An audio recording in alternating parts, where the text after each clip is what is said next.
আসসালামু আলাইকুম। ক্লাস 5 কেমন আছো? আমি তোমাদের হুমায়রা মিস। তোমরা ইতোমধ্যে চ্যাপ্টার 2 শেষ করে ফেলেছ, তাই না? চ্যাপ্টার 2 শেষ করার জন্য কিন্তু যথেষ্ট সময় দিয়েছি। তো আমাদের পরীক্ষাটাও সামনে। চ্যাপ্টার 3 শেষ করতে আমাদের খুব বেশি যে সময় লাগবে তা না। তোমরা কি করবে, প্রত্যেকটা যেই টপিক দেওয়া আছে সেই টপিকগুলো মেন বই যেগুলো আছে সেগুলোই পড়ে ফেলবে। সেগুলো পড়ে ফেললে তোমাদের এই চ্যাপ্টার থেকে নতুন করে আর কিচ্ছু পড়তে হবে না, ঠিক আছে? ঘুরিয়ে ফিরিয়ে কিচ্ছু পড়তে হবে না, শুধু বইটা পড়লেই হয়ে যাবে। তো আমাদের যে চ্যাপ্টার 3 অধ্যায় 3 সেটার মূলত বাংলাদেশের ঐতিহাসিক স্থান ও নিদর্শন সম্পর্কে। আমরা বাংলাদেশের ঐতিহাসিক স্থান ও নিদর্শনগুলো জানবো কেন? এগুলো আমাদের কেন জানা দরকার? দেখো, আমাদের বাংলাদেশ কিন্তু এখন যেমন দেখছি আমরা তেমন ছিল না। এখানে অনেক রাজা বাদশাদের আবাসস্থল ছিল, ঠিক আছে? যেমন আগে অনেক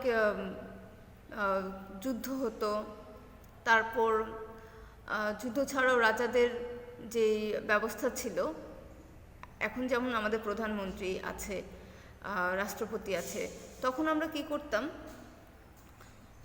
রাজাদের কথা মানতাম। এবং রাজাদের আমরা দেখবে তোমরা বিভিন্ন যদি নর্মালি এখন সিরিয়ালগুলোর মধ্যে দেখা যায় যে রাজাদের কি থাকে, প্রজা থাকে, সেনাপতি থাকে, তাই না? তারপর মন্ত্রী থাকে, তাই তো? আগে ওরকমই চলতো। এবং কৃষকরা যারা এলাকায় থাকতো সেই জনগণ কী করতো?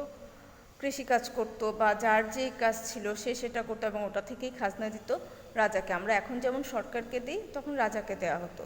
তো এই যে রাজাদের আমল ছিল, বিভিন্ন বংশের বিভিন্ন বংশ আস্তে আস্তে ধ্বংস হতে হতে শেষ হতে হতে এখন আমাদের বাংলাদেশের এখনকার পরিস্থিতি।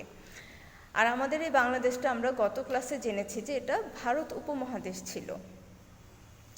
স্বাধীন হওয়ার আগে ভারত উপমহাদেশ দেশের আন্ডারে ছিল। ভারত উপমহাদেশ কারা কারা ছিল? ভারতের পুরো ভারতটা বাংলাদেশ, তারপর ওদিকে আসাম ছিল, তারপরে তোমার আসাম তো এখনও ভারতে, তো পুরো ভারত বলতে এখন আসামকে সহই বলা হচ্ছে, আর পাকিস্তান ছিল, ঠিক আছে? এই অঞ্চলটা ছিল ভারত উপমহাদেশ, মানে ভারতের আশেপাশে যেগুলো আমরা ছিলাম।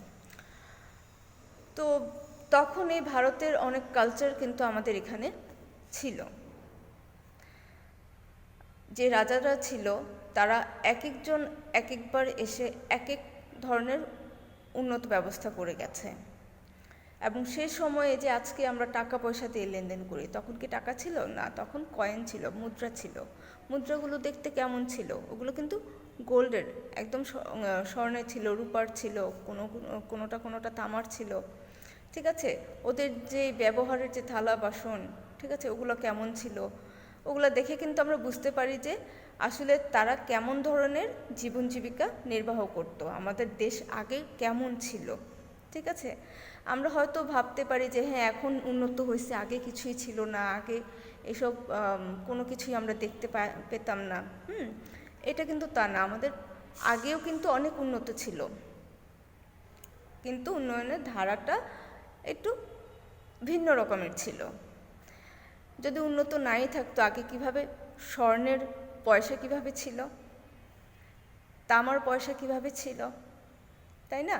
এই যে এত অলংকার, তোমরা দেখবে জাদুঘরে যদি যাও, সেন আমল, পাল আমল, মুঘল আমল, সুলতানি আমল, এই আমলের বিভিন্ন যে ওদের পোশাক, রাজা বাদশাদের পোশাক, তারপর মেয়েদের, তখনকার যারা ছিল রানীদের বা এমনি মেয়েদের যে গয়না, সেগুলো যদি দেখো তাহলে তোমরা দেখবে যে আসলে কত ধনী ছিল তারা। এরপর ওই সময়ে পাথর খোদাই করে বিভিন্ন দামি দামি পাথর, যেগুলোর বর্তমান মূল্য কোটি কোটি টাকা, ঠিক আছে, সেই পাথর কেটে ওরা কী করতো? মূর্তি বানাতো, বা বিভিন্ন ধরনের ভাস্কর্য তৈরি করতো, বা অনেক ধরনের আসবাবপত্র, বা ধরো আসবাবপত্র তারা পাথর কেটে করতো না, দেখা যেত যে ব্যবহারের জিনিস করতো, গয়না করতো, ঠিক আছে। তো এই যে আইটেমগুলো ওরা ব্যবহার করতো, এগুলো আমরা আসলে জানবো কিভাবে? এগুলো জানবো এই ঐতিহাসিক স্থান এবং এগুলোর যেই প্রত্যেকটা ঐতিহাসিক স্থানের ভেতরে একটা করে জাদুঘর থাকে, যে ওই রাজারা বা ওই এলাকার যারা ছিলেন তারা কি কি ব্যবহার করতেন সেগুলো ওইখানে রাখা থাকে। যেমন ধরো সোনারগাঁয়ে যদি যাও, সোনারগাঁয়ে গেলে কিন্তু তোমরা একটা লোকশিল্প জাদুঘর দেখবে এবং ওখানে সোনারগাঁয়ের রাজারা কি কি ব্যবহার করতো না করতো সেগুলো দেখতো। ঠিক আছে, সেগুলো আমরা দেখতে পারি কি কি ব্যবহার করতো না করতো। যেমন পাহাড়পুর গেলে সেখানেও দেখতে পারবো। যেমন আমরা ময়নামতি গিয়েছিলাম গত বছর আমাদের স্টাডি ট্যুরে, পিকনিকে। তো সেখানে আমরা দেখেছিলাম যে ওরা কিভাবে, ওদের বিল্ডিংগুলো কেমন ছিল।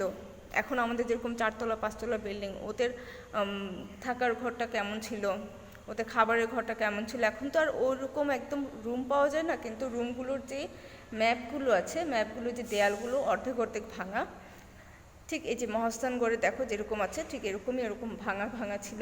ওইটা দেখে বোঝা যাচ্ছিল যে কোনটা কোন রুম। ঠিক আছে, তো তখন আমরা বুঝতে পারতাম।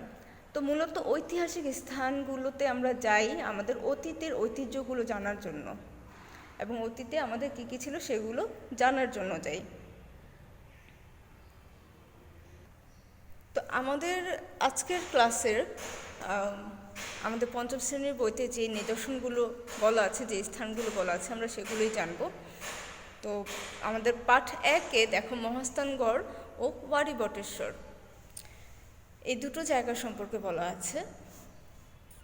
মূলত এখানে তিনটা জায়গা মিলে দুটো টপিক।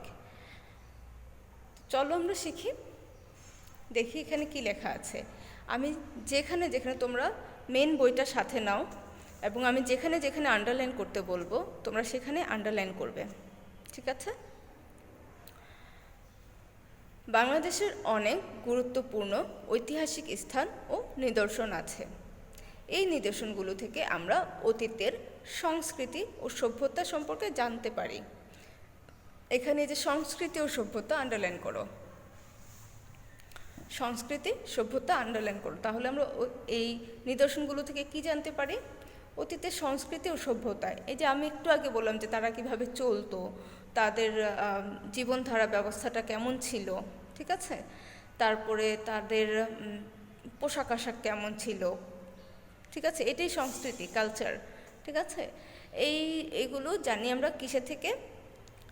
এই ঐতিহাসিক স্থানে গেলেই আমরা বুঝতে পারি যে আগেকার দিনের মানুষ এমন ছিল, তারা এইগুলো ব্যবহার করত, তাই না? তো আমাদের মহাস্থানগড় সম্পর্কে ওরা যেটা বলছে যে খ্রিস্টপূর্ব 3য় শতক। খ্রিস্টপূর্ব কথাটার মানে কি? খ্রিস্টপূর্ব, দেখো পূর্ব মানে হচ্ছে আগে, এখন খ্রিস্ট মানে হচ্ছে খ্রিস্টাব্দ শুরু হচ্ছে যেটা। হ্যাঁ, ধরো খ্রিস্টাব্দ শুরু হচ্ছে যে বছর থেকে, সেই বছর থেকে তো খ্রিস্টাব্দ 1 সাল, ইংরেজি খ্রিস্টাব্দ হচ্ছে কি ইংরেজি সাল। ঠিক আছে, 1 সাল 2 সাল 3 সাল এইভাবে গণা শুরু হলো। কিন্তু এর পেছনে যেদিন থেকে গণা শুরু হলো তারপরেও, তার আগেও তো তোমার দিন ছিল, সময় ছিল, তাই না? বছর গেছে, তো সেগুলোকে হিসাব করেছে কিভাবে? সেগুলোকে হিসাব করেছে, ধরো আমাদের 365 দিনে 1 বছর, তাই না? ধরো আজকে থেকে 365 দিন পরে 1 বছর 1 সাল, তাই না? 1 বছর মানে 1 সাল গেল। ঠিক এটা তো সামনের দিকে যেগুলো যাবে সেগুলোকে হিসাব করলো, কিন্তু গত দিন যেগুলো চলে গেছে সেগুলোকে কি করলো? এরকম পেছনের দিকে আবার 365 দিন হিসাব করলো, করার পরে তাহলে খ্রিস্টপূর্ব 1। ঠিক আছে, এইভাবে করে পেছনের দিকে যত যাবে তত খ্রিস্টপূর্ব তত সাল হবে। তো এখানে বলছে খ্রিস্টপূর্ব 3য় শতক। শতক মানে কি? 100। 100 বছরে 1 শতক, 200 বছরে 2 শতক, 300 বছরে কি হচ্ছে? 3 শতক। তাহলে খ্রিস্টপূর্ব 3য় শতক মানে হচ্ছে 300 বছর, খ্রিস্টাব্দ শুরু হওয়ার 300 বছর পূর্বে থেকে পরবর্তী 1500 বছরের বেশি সময়কালের বাংলার ইতিহাসের সাক্ষ্য বহন করে এই নিদর্শন। মানে এই যে 3য় শতক থেকে শুরু হচ্ছে, সেটা থেকে তোমার পেছনের দিকে 1500 বছর, এই 1500 বছরের বেশি সময়কালের বাংলাদেশের যে ইতিহাস আছে সেই ইতিহাসে যে সাক্ষী, সে সাক্ষ্য বহন করে এই নিদর্শন। কোন নিদর্শন? মহাস্থানগড়। এই মহাস্থানগড় কোথায়? তার আগে দেখি, এটা মৌর্য আমলের একটি নিদর্শন। এই মৌর্য আমলের এই নিদর্শনটাকে তখনকার দিনে বলা হতো কি? পুণ্ড্রনগর। কি বলা হতো? পুণ্ড্রনগর। মৌর্য আমলে এই স্থানটি পুণ্ড্রনগর নামে পরিচিত ছিল। তার মানে আমরা মহাস্থানগড় থেকে কোন আমলের নিদর্শন পাই? মৌর্য আমলের। তাহলে আন্ডারলাইন করো প্রথম থেকে, খ্রিস্টপূর্ব 3য় শতক এখানে আন্ডারলাইন করবে, পরবর্তী 1500 বছরের বেশি আন্ডারলাইন করবে। আচ্ছা, এরপর মৌর্য আমলে আন্ডারলাইন করবে, পুণ্ড্রনগর আন্ডারলাইন করবে। আচ্ছা, বগুড়া শহর থেকে প্রায় 18 কিলোমিটার উত্তরে করতোয়া নদীর তীরে মহাস্থানগড় অবস্থিত। তাহলে কোন শহর? বগুড়া শহর। আন্ডারলাইন করো। কত দূরে? এটা থেকে প্রায় 18 কিলোমিটার। এটা কিন্তু যদি তোমরা বলো যে 18 কিলোমিটার তাহলে কিন্তু ভুল হবে, কারণ 18 কিলোমিটার মানে হচ্ছে এক্স্যাক্টলি 18 কিলোমিটার, কিন্তু এখানে বলছে প্রায়, মানে 18 কিলোমিটার পুরো হয়নি, কাছাকাছি গিয়েছে। ঠিক আছে, এই জন্য প্রায়। তার মানে প্রায় 18 কিলোমিটার।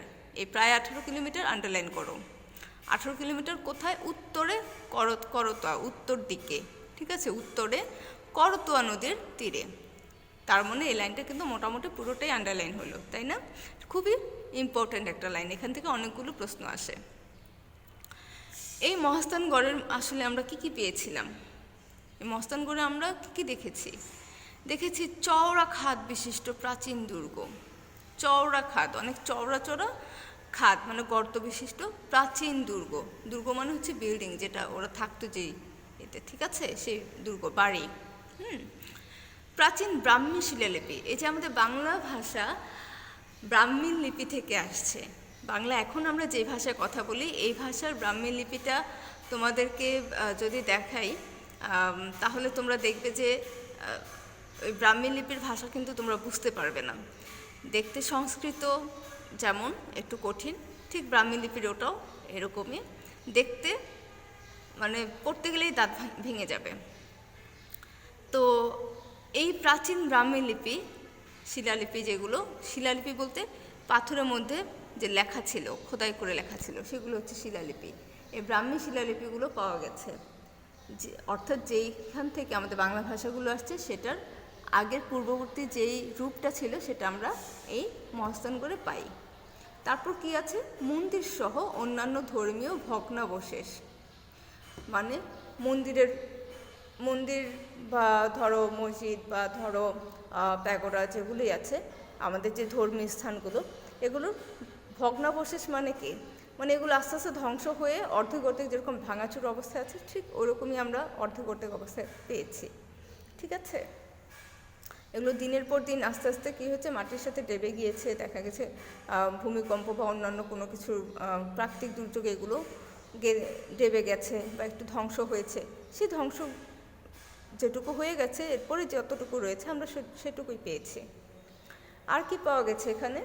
পোড়া মাটির ফলক আর ভাস্কর্য কি? মূর্তিগুলো।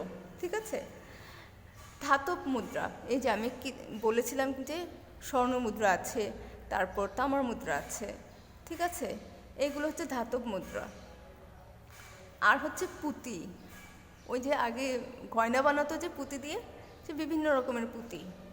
ঠিক আছে, আরেকটা জিনিস পেয়েছে, সেটা হচ্ছে 3.35 মিটার লম্বা, 3.5 মিটার লম্বা কি? খোদাই পাথর, মানে পাথর খোদাই করে ওরা মূর্তি বানিয়েছিল। সেই খোদাই পাথরটা তোমাদের বইয়ের পাশের চিত্রে দেখো, একটা খোদাই পাথরের ছবি দেওয়া আছে, সেটাই হচ্ছে 3.35 মিটার লম্বা।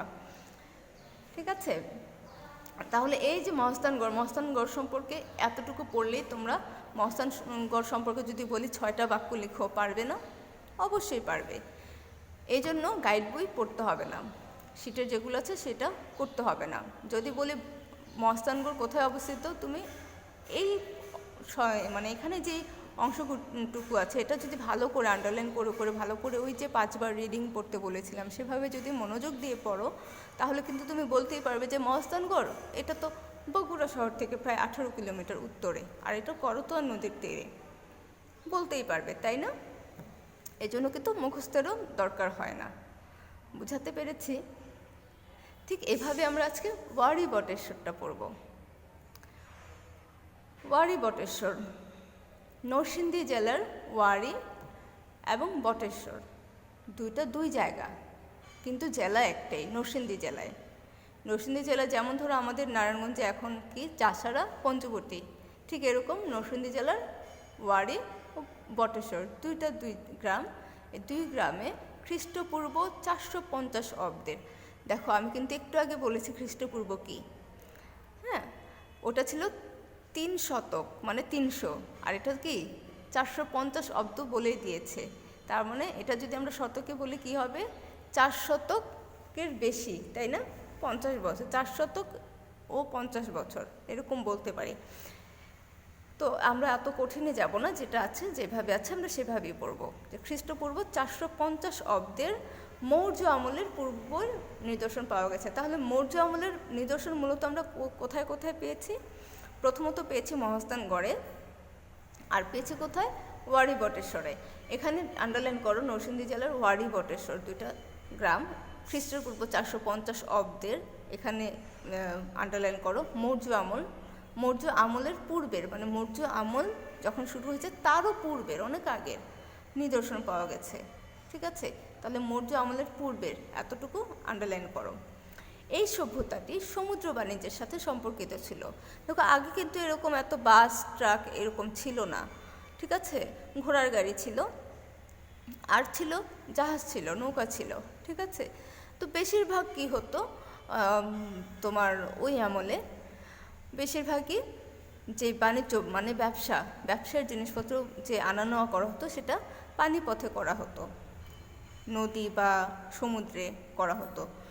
এই যে ওয়ারি বটেশ্বর এর সাথে কি এই সভ্যতাটা কী ছিল? এই যে মৌর্য আমলের পূর্বে যে সভ্যতাটার নিদর্শন পাওয়া যায়, এই সভ্যতা এই সমুদ্র বাণিজ্যের সাথে সম্পর্কিত ছিল। তার মানে দেখো ব্যবসায় কত আগে থেকে, এবং আমরা এখন বিদেশ থেকে জিনিসপত্র আনা নেওয়া করি, যেটাকে আমদানি রপ্তানি বলি, তাই না?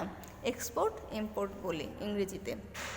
তো এই যে আমদানি রপ্তানি এটা কিন্তু দেখো খ্রিস্টপূর্ব 450 অব্দের মৌর্য আমলের পূর্বে কত আগে থেকে আমাদের আমদানি রপ্তানি চলছিল, দেখেছো?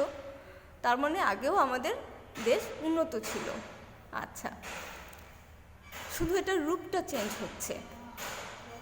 দেখো প্রাচীন নগর সভ্যতার নিদর্শন স্বরূপ এখানে প্রাচীন রাস্তাঘাটও পাওয়া গেছে। নগর সভ্যতা কি? ধরো একটা গ্রামে গেলে চিপা তোমার ধান ক্ষেতের মাঝখান দিয়ে হাঁটতে হয়, কোনো রাস্তা নাই। ওখানে কি করলো, তোমার যদি রাস্তা করে দেয়, সেটাকে যদি পাকা করে দেয়, ঠিক আছে, সেটাই কি হলো, নতুন রাস্তা হলো। ঠিক এরকম তখনকার দিনে কি হলো, নগর সভ্যতা মানে সিটি কর্পোরেশন তখনও ছিল। এই নগর সভ্যতা, এই সিটি, নতুন নতুন সিটি ওরা তৈরি করত, এই রাস্তাঘাট মেরামত করে ইমারত তৈরি করে ওরা কী করতো, এই সিটি বানাতো, ঠিক আছে? যেমন আমাদের নারায়ণগঞ্জ সিটি আছে, ঠিক ওই সময় প্রাচীন আমলেও ওরা এরকম সিটি বানাতো। কিসের জন্য? এই যে ব্যবসা বাণিজ্য করছে, বিভিন্ন জিনিস অ্যাভেলেবেল পাওয়ার জন্য, ঠিক আছে? এখানে প্রাপ্ত জিনিসের মধ্যে রয়েছে রৌপ্য মুদ্রা, মানে হচ্ছে রূপার মুদ্রা, হাতিয়ার মানে হচ্ছে তোমার যুদ্ধ হলে যে নিজেদেরকে রক্ষা করার জন্য যেই হাতিয়ারগুলো সেগুলো, আর হচ্ছে পাথরের পুঁতি। আমি কিন্তু বলেছিলাম যে পাথর কেটে কেটে ওরা কিন্তু গয়না বানাতো, সেই পাথরের পুঁতি, ঠিক আছে? তো এই হচ্ছে ওয়ারি বটেশ্বরের নিদর্শন, দেখো নিচে দেওয়া আছে। এখন ওয়ারি বটেশ্বরে এতটুকু যদি পড়ো, তাহলে আমি যদি বলি ওয়ারি বটেশ্বর সম্পর্কে 4টা বাক্য বা 5টা বাক্য লিখো, অথবা যদি বলি যে সমুদ্র বাণিজ্যের সাথে সম্পর্ক ছিল কোন নিদর্শন, কোন সমুদ্র বাণিজ্যের সাথে যে সভ্যতাটি সম্পর্কিত ছিল সেইটি সম্পর্কে আমরা কোন নিদর্শন থেকে জানতে পারি, তখন কিন্তু তুমি বলতেই পারছো যে ওয়ারি বটেশ্বর থেকে, ঠিক আছে? তো আমরা কি করব না, আমরা আগে গাইড বুকে যাব না, আচ্ছা, এ হলো আমাদের চ্যাপ্টার 3। চ্যাপ্টার 3 কি হলো? এটা পার্ট 1। আমরা কিন্তু দুটোই পড়ে ফেললাম। এবার আমরা চলে যাব পার্ট 2-এ, যেটা পাহাড়পুর ও ময়নামতি। এটাতে কিন্তু আমরা গত বছর গিয়েছিলাম। যারা পুরাতন স্টুডেন্ট, তোমরা যারা গিয়েছো তারা দেখে আসছো, আর যারা যাওনি তারা খুব মিস করেছো। অনেক সুন্দর সুন্দর জিনিস আমরা সেখানে দেখেছি, আমরা শিখেছি ওখান থেকে। ওইদিকে তোমার বিভিন্ন এই যে এরিয়াটা দেখা যাচ্ছে, এটা হচ্ছে একদম মাঝখানে। আর কোথায় বৌদ্ধ মন্দির ছিল, কোথায় মসজিদ ছিল, কোথায় পড়াশোনা ওদের শিক্ষা দেওয়া হতো, সেই এরিয়াগুলো আলাদা করে সাইনবোর্ড দিয়ে দিয়ে লেখা ছিল। অনেক কিছু শেখার ছিল ওখানে। আচ্ছা, পাহাড়পুর ও ময়নামতি। পাহাড়পুর হচ্ছে তোমার পাল রাজাদের আমলে ছিল। পাল রাজাদের যে সেরা রাজা ধর্মপাল, সে ধর্মপালের শাসনামলে এই পাহাড়পুর নির্মাণ করা হয়। এবার আসলে পাহাড়পুর তাহলে আমরা পুরোটা দেখি আমাদের বইয়ে কি আছে। এই ঐতিহাসিক নিদর্শনটি 781 থেকে 821 খ্রিস্টাব্দে, দেখো এখন খ্রিস্টাব্দ চলে এসেছে, এখন আর খ্রিস্টপূর্ব নাই, কিন্তু এখন অলরেডি খ্রিস্টাব্দে চলে আসছে। তার মানে মৌর্য আমল বা তার আগের আমল অনেক আগের, যেটা আমরা মহাস্থানগড় এবং ওয়ারী বটেশ্বর থেকে দেখেছি। আর এটা হচ্ছে কি পাল রাজাদের আমল, যেটা খ্রিস্টাব্দ যখন 1-2 সাল করে গণা হয়ে গেছে, তখন থেকে শুরু করে 781 এবং 821 সাল পর্যন্ত কি হয়েছে, এই পাল রাজাদের রাজা যিনি ছিলেন ধর্মপাল, তার শাসনামলে নির্মাণ করা হয়। আন্ডারলাইন করো 781 থেকে 821 খ্রিস্টাব্দ এবং পাল রাজা ধর্মপাল। ঠিক আছে, ধর্মপালের শাসনামল, এতটুকু আন্ডারলাইন করো। পাহাড়পুর রাজশাহী বিভাগের নওগাঁ জেলায় অবস্থিত। পাহাড়পুর কোথায় অবস্থিত? রাজশাহী বিভাগের নওগাঁ জেলায়। রাজশাহী বিভাগের নওগাঁ জেলায় আন্ডারলাইন করো। এখানে 24 মিটার উঁচু গড় রয়েছে। এই যে দেখো উঁচু গড়টা যেটা দেখাচ্ছে, এটাই 24 মিটার উঁচু গড়। কত মিটার? 24 মিটার উঁচু, আন্ডারলাইন করো। এটা সোমপুর বিহার নামেও পরিচিত। মোস্ট ইম্পর্টেন্ট প্রশ্ন, সোমপুর বিহার কোনটা, বা সোমপুর বিহারে কত মিটার গড় রয়েছে? তখন তো চিন্তা করবে যে আরে সোমপুর বিহার তো আমাদের বই নেই, আমাদের বইতে ছিল পাহাড়পুর, সোমপুর কেন লেখা, তাই না? আসলে এখানে সোমপুর বিহারটাই হচ্ছে পাহাড়পুর, এটার অপর নাম। এখানে আন্ডারলাইন করো।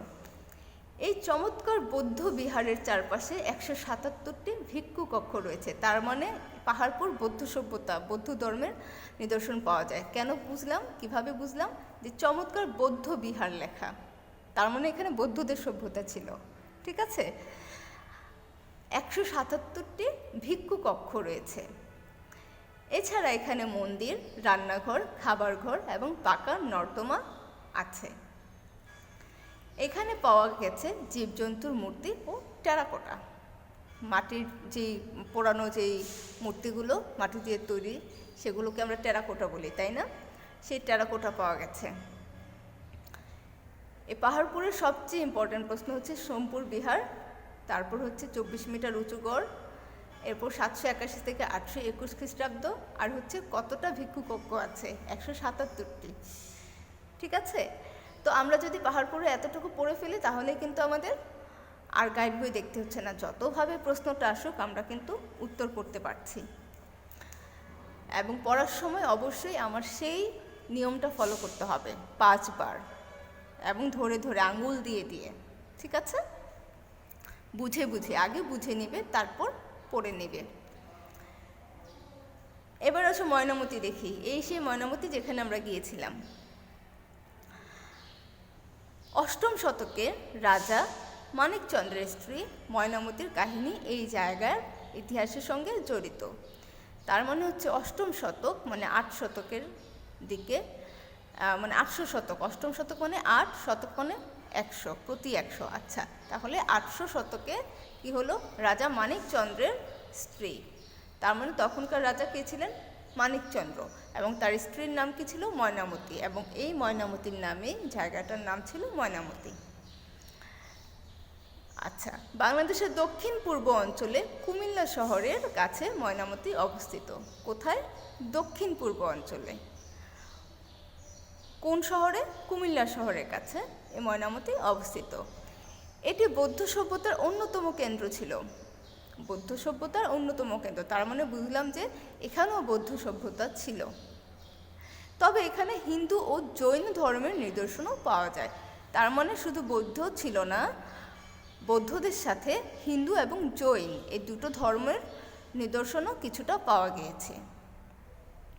এখানে শিক্ষক ও শিক্ষার্থীদের আবাসন সুবিধাসহ শিক্ষা প্রতিষ্ঠানের নিদর্শন পাওয়া যায়। তার মানে আবাসিক যেই এখনকার যেমন রেসিডেন্সিয়াল স্কুলগুলো আছে, ঠিক ওই রকম এটা ছিল তখনকার রেসিডেন্সিয়াল স্কুল বা ইউনিভার্সিটি, যেটাই বলি। ঠিক আছে, ওখানে কি করতো, শিক্ষক এবং শিক্ষার্থীরা ওখানে থাকতে পারতো, থেকে পড়াশোনা করতে পারতো। এখানকার অন্যান্য নিদর্শনের মধ্যে রয়েছে জীবজন্তু অঙ্কিত পোড়ামাটির ফলক, যেমন বেজির সঙ্গে যুদ্ধরত গোকরা সাপ, বেজির সাথে সাপ যুদ্ধ করছে, আগুনায়ন হাতি। ঠিক আছে, আগুয়ান হাতি, মানে আগুয়ান হাতি হচ্ছে তোমার একটা হাতি এগিয়ে আসছে সেরকম দেখাচ্ছে। এখানকার জাদুঘরে বিভিন্ন মুদ্রা ও পাথরের ফলকের নিদর্শনও আছে। তোমরা যারা এটা জাদুঘরে ঢুকেছ তারা দেখবে যে এখানে কি আছে, বিভিন্ন ধরনের মুদ্রা আছে এবং পাথরের ফলক, মানে পাথরের লেখা অনেক কিছু আছে ওখানে। পাথরের মধ্যে লিখিত, যেমন আমরা ব্রাহ্মী লিপি পেয়েছিলাম মহাস্থানগড়ে, ঠিক ওরকম অনেক কিছু লেখা আমরা এখানে পাই। এটা হচ্ছে ময়নামতি। তাহলে আমরা আজকে জানলাম মহাস্থানগড়, আমরা জানলাম ওয়ারী বটেশ্বর, আমরা জানলাম কি পাহাড়পুর এবং ময়নামতি। ময়নামতির আন্ডারলাইন করবে 8ম শতকের এদিকে রাজা মানিকচন্দ্র, তারপর স্ত্রী ময়নামতি, তার বাংলাদেশের দক্ষিণ পূর্ব অঞ্চলে কুমিল্লা শহরের কাছে, বৌদ্ধ সভ্যতার অন্যতম কেন্দ্র। এখানে হিন্দু ও জৈন ধর্ম পাওয়া যায়, হিন্দু ও জৈন ধর্ম। আচ্ছা, তারপর এখানে শিক্ষক ও শিক্ষার্থীদের আবাসন সুবিধাসহ শিক্ষা প্রতিষ্ঠান, মানে শিক্ষার প্রসার দেখা যাচ্ছে এখানে। যদি বলা হয় যে কোন সভ্যতা, কোন নিদর্শনের মধ্যে শিক্ষার বিস্তারটা পাওয়া গেছে, বলতে হবে ময়নামতি। ঠিক আছে, আচ্ছা, তারপর এখানকার নিদর্শনগুলোর মধ্যে যেগুলো আছে এইটা লাগবে না, এটা তোমাদের এমনি মুখস্থের বিষয়। যদি বলা হয় যে 6টা বাক্য লিখো, তখন তোমরা এটা লিখতে পারবে, কিন্তু সংক্ষিপ্ত যখন এটা কাঠামোবদ্ধ বলবো, কিন্তু সংক্ষিপ্তের জন্য এগুলোই যথেষ্ট। তোমরা তাহলে পুরোটা পড়ে ফেলবে, এবং এটা পড়ে ফেলার মাধ্যমে তোমরা দেখবে যে এটা মেন বইটা তোমরা আগে যখন পড়ছো তখন গাইড বইয়ের যতগুলো প্রশ্ন, ওখানে যদি 90টা না 100টা 1000টা প্রশ্নও যদি থাকে, তোমরা সব কয়টাই পারছো। এই জন্য মেন বই সবার আগে, বোর্ডের মেন বইটা সবার আগে পড়তে হবে।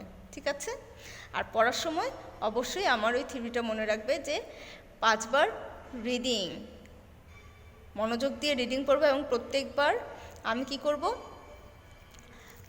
প্রথমবার এমনি নর্মালি পড়বো আঙ্গুল দিয়ে দিয়ে, আমি যে শব্দটা লেখা আছে সেই শব্দটা ঠিকভাবে উচ্চারণ করছি কিনা সেটা দেখব। দ্বিতীয়বার আরেকবার পড়বো যাতে আমার একটু ফ্লুয়েন্টলি বলতে পারি, যাতে বাধা না পাই।